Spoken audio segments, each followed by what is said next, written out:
Okay, good day, mga philosophers, ABM, TBL students. So I made this recording para maipakita sa inyo yung sample ng that you will be doing for the second quarter, the group presentations. This is what it's like, no? You will be presenting a lecture and your face will be showing just like this. You can have it in a video presentations, tapos record it, and then kaya kailangan makikita yung mga mukha nyo as discussed. So this is to show you what's how and how why on the matter of the presentations. Anyway, sige. So the Philosophy 103, I entitled this Philosophy 103, The Different Fallacies, lecture number 5. No?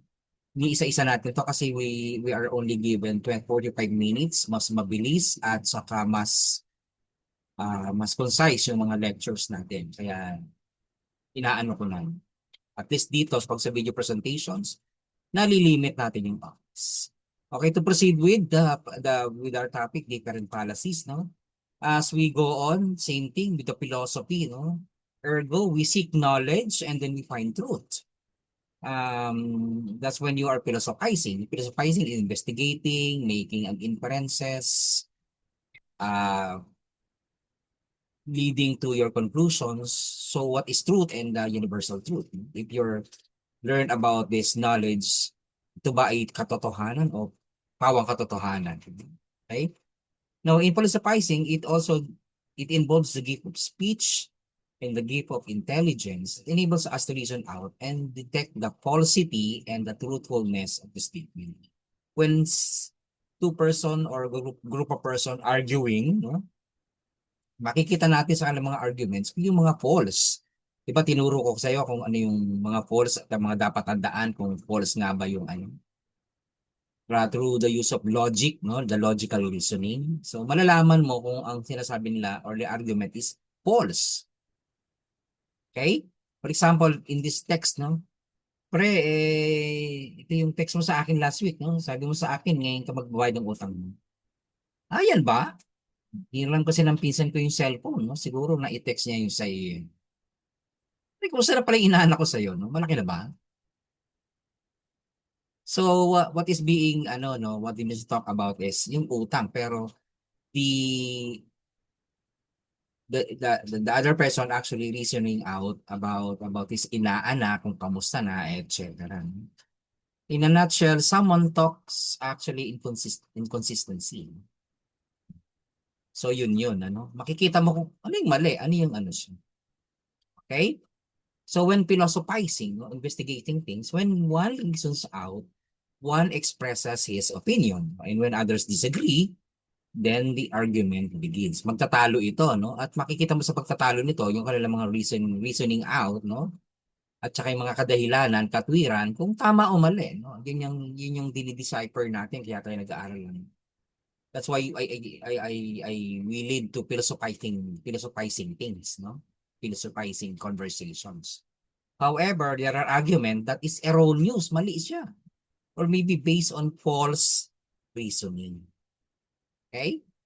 Halimbawa ito, Oy, Gar, naalala mo pa ba yung sapatos na hiram mo sa akin? Hindi mo na sinoli yun, ah.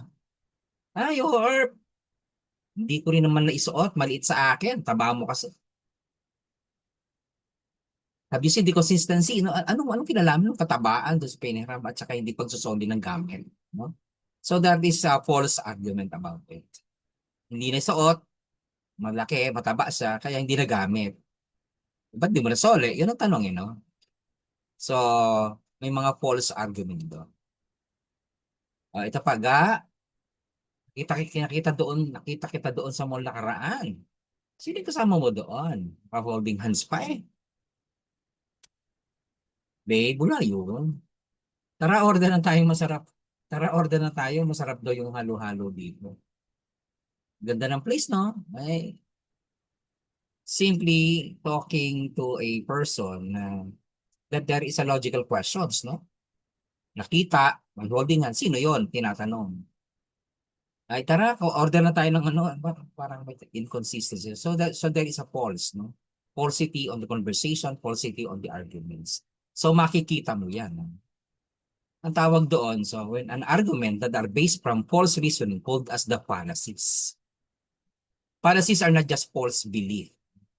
They are logical errors siya. No? Kaya nga erroneous siya. Mali iyon.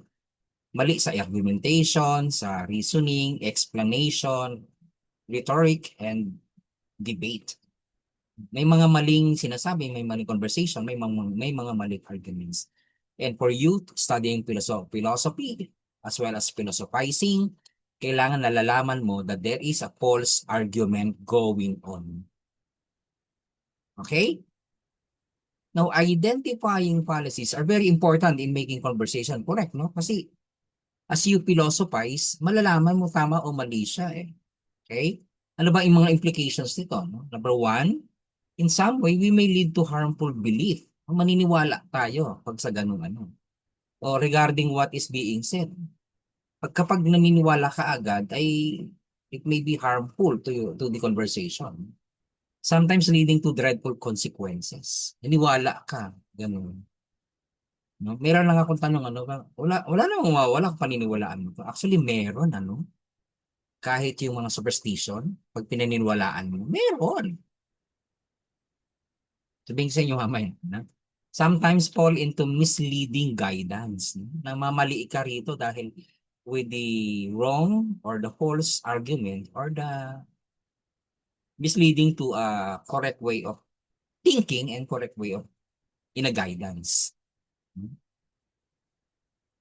Okay? Yan ang mga implications kaya natin din-decipher yung mga bagay-bagay na no, argumento at saka yung mga sinasabi. Now, I'll be giving you I think there are 7 types of fallacies, no? Yung makikita natin and you you you you think about these fallacies kung nangyayari ba ito o nagaganap o nagkakaroon ba ito ng naisasali ba ito sa mga conversation ninyo, family, barkada, and other things. Okay? Why do we do this? Because we philosophize. And number one is the argumentum ad hominem, or actually attacking a person. When someone arguing, no, making several arguments with each other, ina-attack yung person, no? Hindi na yung hitting the person below the belt instead of focusing on the issue at hand. Nawawala na yung issue kundi ina-attack siya. Attacking the opponent's character or personal traits in an attempt to undermine their argument. Mahal mo ba ako? Eh, ikaw nga mataba ka. Ikaw nga ano eh. Ikaw nga nag-aano ka din eh. Asan ang issue, 'di ba? Yun yung argumentum ad hominem. Okay? Halimbawa dito, no? Boss, mali yata yung analysis nyo sa pangyayari, no? Hindi naging epektibo ang pamamaraan. Sabi ng boss, oo nga eh, binawi ko na kanina pa. Bingi ka ba? Maglinis ka ng tenga mo. Maglinis ng tenga eh, bingi ka ba? And that is very, very personal, no? Although, hindi, ano siya, no? Hindi totoo na bingi siya, pero attacking a person, that is argumentum ad hominem. Gets? Pag may mga ganyang pag-uusap, eh, ikaw nga, ano ka eh. Di ba? Alam mo na na fallacies yung mga argumentong gano'n. Okay, next. Number two, argumentum ad baculum, or appeal to force. Baculum means a scepter or a stick, no? That's in the picture. No? The scepter symbolizes authority. Sino may mga scepter dyan? Yung Pope, no? Ibig sabihin, hawak niya ang kapangyarihan.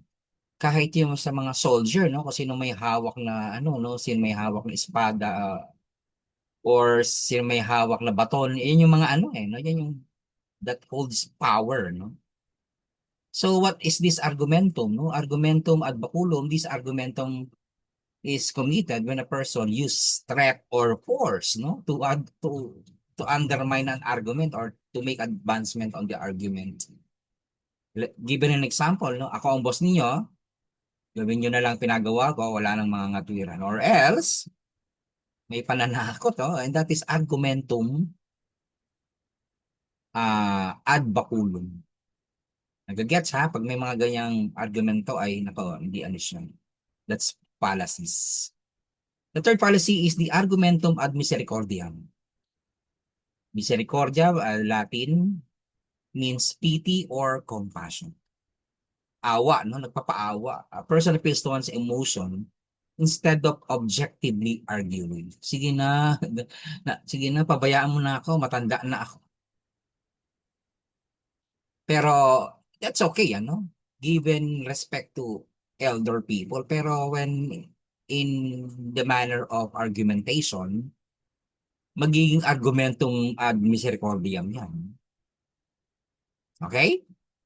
Ikaw ba makipagtalo ka pa ba sa mandata pag sinabing matanda ka? Oh, that is a false argument na yun. False reasoning.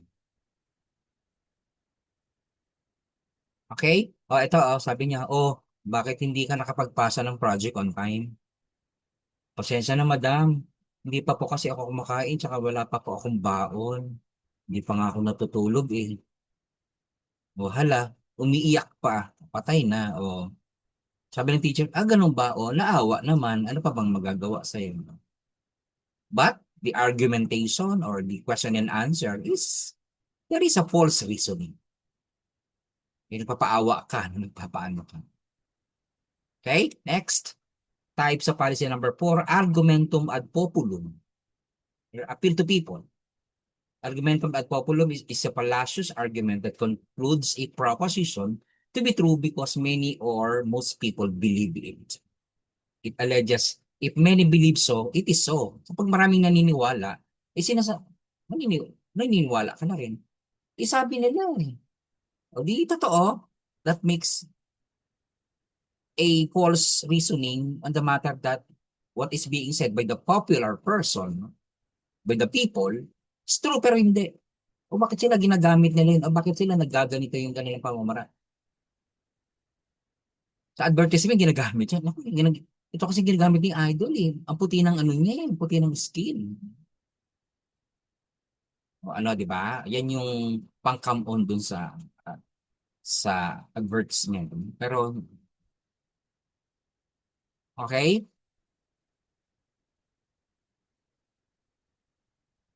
Sir, anong sinasabi mong advert? Siyempre, hindi porke ginamit ng idol mo o ginamit ng artista eh. Di ba? Philosophizing din. Number 5, argumentum ad traditio or appeal to tradition, advancing an idea since this was a practice for a long time. You know, naniniwala na tayo dito kasi sinasabi na ito ng matatanda at naging tradisyon na ito. Naku, nalaglag yung tinidor, kutsara. Tinidor, lalaki yan. May darating na bisita. Diba? Naku, susuotin yung ano, trahe de boda, hindi matutuloy ang kasal. O, aalis na ako, iikot yung plato, ayan. Because some people actually, a part of their tradition, which is maybe some kind of authority on the matter of, di ba, belief. Sabi ng matatanda, di let's follow, wala namang mawawala. Okay? Nagiging mali yun, no? Naging mali yung false reasoning na yun. Sinasabi ko kanina kung anong walang mawawala in believing superstitions. Actually, meron, no? That's why we philosophize, no? Nawawala yung false reason, nawawala yung true reasoning, yung logical reasoning. Ito ang iniwanan. That is part of the tradition, but in the argumentation, do not put it that way. Hindi nagiging katotohanan yan o totoo. Okay? Pangalawa, para sa akin, wala yung katinuan mo, no? Kasi we philosophize things through logical reasoning. Anong logical nung paglaglag ng plato, tinidor, dumaan yung pusang itim doon sa pangyayari sa buhay mo, no? Okay?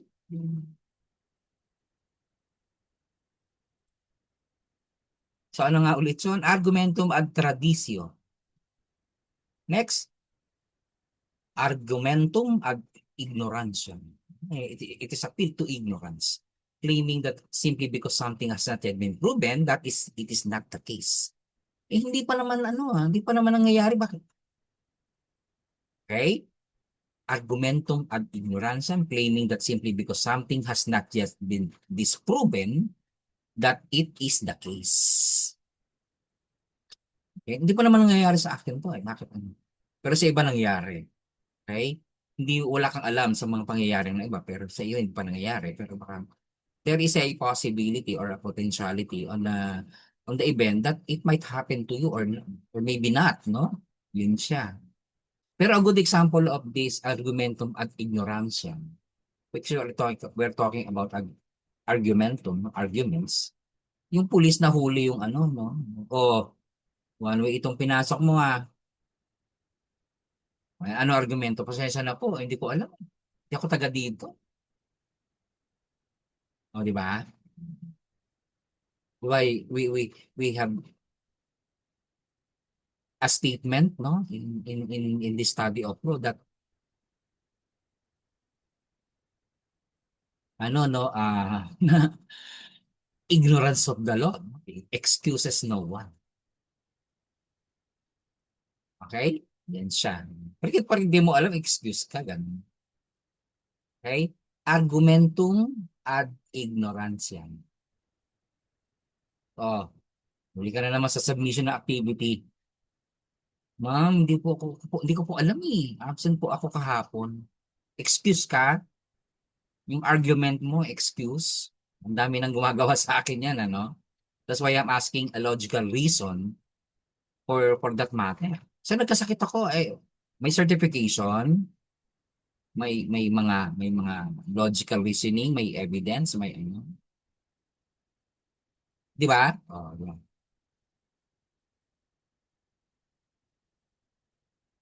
And the number seven, types of policies is petitio principii. Okay? Or begging the question. No? Begging the question policy, it is an attempt to approve something is true while simultaneously taking that same thing for granted. Ang daming example nito, no? Sabi dito, it is time for you to go to bed because it is your bedtime. Nagtanong, why? Di ba sinabi na, bedtime, it is time for your, bakit ako matutulog? Bed, di ba ganon? That is begging the question. Going around the bushes, no? Going around the questions. No? Ayan. Oh, akala ko ba pwede kaming gumamit ng ano, ng ganitong ano, hindi mag-uniform. Yung iba hindi nag ano, yung policies, di ba? Sabi pa rito, another example is, I get more slices because I'm the smartest. Because the smartest always gets the most slices. Going around. And that is policy. It doesn't follow, no? Porket ikaw ang magaling, ikaw ang, di ba? Hindi porket ikaw ang nauna, ikaw ang ano.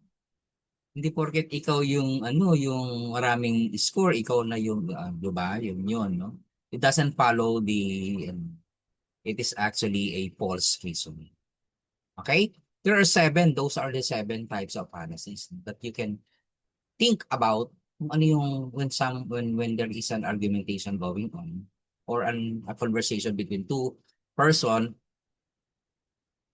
isipin mo no kung ano yung mga mali dun sa sinasabi. Okay? Other policies that is called as the misinformation. When you receive a knowledge, learning a knowledge regarding a matter of news, no, which is an inaccurate information, especially that which is deliberately intended to deceive.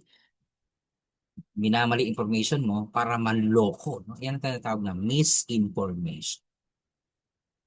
Uy, naku, lagot ka kay sir, no? Kapag ka, ano, di ka pumasok kasi wala namang sinasabi o misinformation.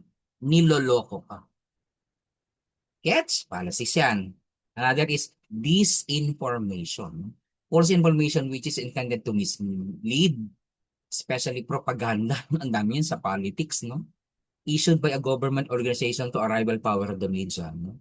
That's why I gave you an assignment about the fake news, eh, no? Tingnan natin kung ano yung, is it disinformation or misinformation? Okay? The activity that we had, di ba? Another thing is the malinformation. Malinformation is information that is based on reality, no? Totoo, but it is used to cause harm, often by being shared out of context or with maliciously intention. Di ba? Malicious intent. Sinadya yan, no? Na talagang, ano yan eh. Mahirap pa sa daga yan, kaya may ano, no? May malisyoso. No? Ayan yan. Yan lang, malinformation. Okay? May intention. Saan natin nakukuha ang mga misinformation, disinformation, and malinformation? This is the diagram between the falseness and the malintent, no? Mali, tapos yung sinasadya. Pero saan natin nakukuha ang misinformation, disinformation, and malinformation? Ayan. Sometimes sa social media, no? Sometimes, actually, may mga reference book na rin na nagkakaroon ng misinformation and disinformation, eh. Sa kami nag-evaluate kami ng mga books about sa DepEd, may mga misinformation, no? May mga bagay-bagay na inilalagay doon sa textbook ng mga bata, na mali. Yun, no? Kaya kailangan we have to think about it, no? That's why we have to philosophize things, everything, no? Everything, no? Must be gone through the process of philosophizing and investigating. Hindi porket nakapost doon sa ano, walang pasok, hindi ka napapasok bukas. Hindi porket ganito yung information sa nakita mo sa Facebook, eh paniniwalaan mo na. Yun that's why we study philosophy regarding knowledge and information. Okay? That's why yung mga activity natin ay ang proposal niyan ay to think about it. No? Alam mo, yung buying clothes, o ano yung dapat mong gawin? Sabi ng iba mag-ipon, pero yung iba sabi, tingnan natin kung ano siya, no? Yung price ay sapat para doon sa quality ng ano, ng bibilin mo. That's the point. Yun siya. Same thing with the activity based on the fake news and knowing what is real and truth. Yan siya. Nakikita natin yan, no? Kahit sa TV, sa radio, sa newspaper, no? Meron ba? Meron bang gano'n? Sa kapitbahay mo, ang daming mali, no? Ayan yan, nakikita natin. Misinformation, disinformation, and malinformation. And how to spot fake news? How to spot? Alamin mo rin kung sino yung mga fake news peddler, yung nagbubulid, ano ba tayo? Naglulubid ng kasinungalingan, no? Sa kapitbahay mo lang, alam mo na kung kilala mo sino yan. Sino yung mga fake news peddler. No? Sa social media, sino yung mga fake news peddler. No? Aalamin mo rin yan. So kapag alam mo na, of course, hindi ka naman maniniwala. Okay? Understood? So those are the types of policies that actually needed for the deciphering the truth, the universal truth, no? Para yung implications of to lead you in a harmful ways of doing things or thinking things ay mabago mo agad siya para hindi ka ma-put in risk and danger. Okay? Because information is dangerous eh. Yun siya. Okay? So let's start it with philosophizing. Okay? Thank you. That's it. Inaikli ko lang kasi we are only given 45 minutes tapos ayan siya, no? And paulit-ulitin nyo na lang siya and this will be posted in my actually in my channel, no? Kaya you can have it through links. Okay? Thank you very much. Thank you for listening and thank you for the attention. Thank you.